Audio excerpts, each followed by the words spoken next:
quiero platicar unos momentitos con ustedes y con Mario Cordero. Mario es titular de los programas de crimen organizado y drogas de la Oficina de Naciones Unidas contra la Droga y el Delito. Es una gran chamba, ¿no? Un trabajo minucioso el que diariamente hace la Oficina de las Naciones Unidas contra la droga y el delito. Y resulta que, pues, contra la droga y el delito, presentaron un reporte bien interesante de los efectos de la pandemia del COVID-19 en la trata de personas y las respuestas a los desafíos. Este estudio tuvo un impacto devastador y quisiera, Mario, cederte el micrófono para escuchar qué resultados tuvo ese estudio, qué pasó en pandemia y dónde estamos parados durante pandemia en la trata de personas y después de, bueno, que todavía no acaba. Pero, ¿cómo está este tema, Mario? Qué espeluznante estudio, Mario. Bienvenido. Muchísimas gracias y muchas gracias por la invitación para hablar de este tema tan importante y justamente para poder entender cuáles han sido los efectos de la COVID-19 en la trata de personas. Es muy importante, pienso, empezar justamente con la definición de este delito. Y bueno, para todo el público, este delito se puede definir básicamente como la captación de una persona mediante el enganche o el engaño con el fin de explotarla. Y esta explotación, de acuerdo con la ley mexicana, tiene al menos 11 modalidades distintas que incluyen la explotación sexual, el trabajo forzado, el tráfico de órganos, el matrimonio forzado. Y como este delito tiene un impacto tan severo en las personas, particularmente mujeres y niñas, bajo la modalidad de explotación sexual, se llevó a cabo entonces este reporte financiado por el gobierno de Estados Unidos, en donde se intentó analizar cómo es que impactó a las víctimas sobrevivientes, pero también cómo impactó a todo este entramado, ¿no?, institucional que da respuesta a las necesidades de las víctimas sobrevivientes. Una de las principales cifras que quisiera destacar, que no está en este estudio ya que es un reporte global, en 2020 se registraron al menos 553 casos de trata de personas en México. Durante 2021 incrementó a 621 casos, es decir, aproximadamente 70 más. Lo que hizo la COVID-19 básicamente fue incrementar los casos de trata de personas, pero por enganche en línea, es decir, a través de todas estas plataformas digitales y redes sociales. Dado que pasamos más tiempo frente a la computadora y conectados al Internet, por supuesto que este también se convirtió en un espacio de aún mayor vulnerabilidad. En este estudio básicamente se documenta a nivel mundial, y es la misma lógica que se ha seguido para todos los países, cuáles son las principales conclusiones basados en respuestas de más de 121 expertos, 46 países de 6 regiones. Y bueno, quisiera resaltar qué es lo que estamos observando. En primer lugar, la pandemia, como sabemos, agravó y puso en primer plano las desigualdades que ya existen, tanto económicas y sociales, que se encuentran justamente como las causas subyacentes de la trata de personas. Los expertos y expertas coinciden. La pandemia de la COVID-19 ha hecho más complejo este delito de trata de personas, ya que los lugares de explotación se trasladaron a estos espacios ocultos o en línea, y las y los tratantes entonces se han movido muy rápido para explotar a quienes se encuentran en esta situación de mayor vulnerabilidad.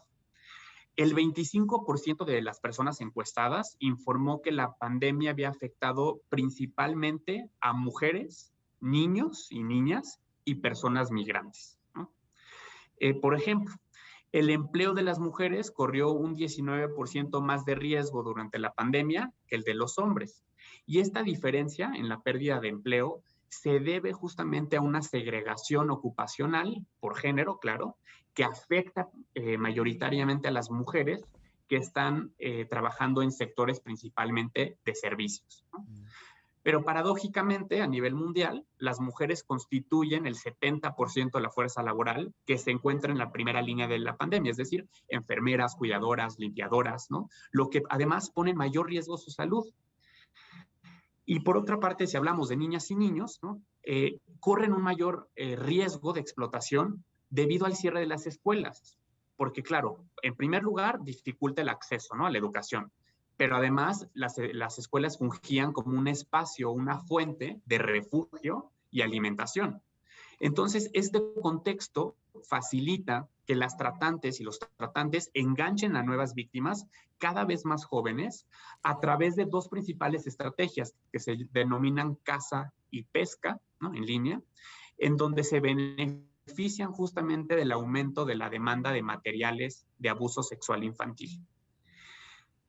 Algo también muy importante a destacar es que con estas fronteras que también se vieron cerradas, muchas víctimas que fueron rescatadas se vieron obligadas a permanecer durante meses en albergues o refugios en los países donde habían estado explotadas en lugar de poder regresar a casa.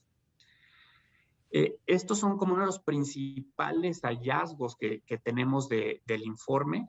Por supuesto que, digo, hay un montón. Pero me parece muy importante como primer intervención poder compartir esto, Fernando. Ahora, Mario, si entendimos bien, la trata antes era sustraer, y sigue siendo, sustraer al menor para explotarlo sexualmente. ¿Estamos de acuerdo? Sí, y además no solo puede ser menor, también puede ser un adulto, ¿no?, una persona de cualquier edad. De cualquier edad que no esté de acuerdo y que en contra de su voluntad se le explote sexualmente y se le prive de su libertad. Ese es el término clave, contra su voluntad. Contra su voluntad. Ahora, si entendimos bien, eso mismo está sucediendo a través de la red, a través de Internet. Ya no te sustraen físicamente, pero te sustraen tecnológicamente, perdón plantearlo así. No, exactamente, es la forma correcta de plantearlo. Ahora los tratantes están aprovechando de que las personas pasamos más tiempo en Internet para aprovechar justamente de esto y poder captarlas, ¿no?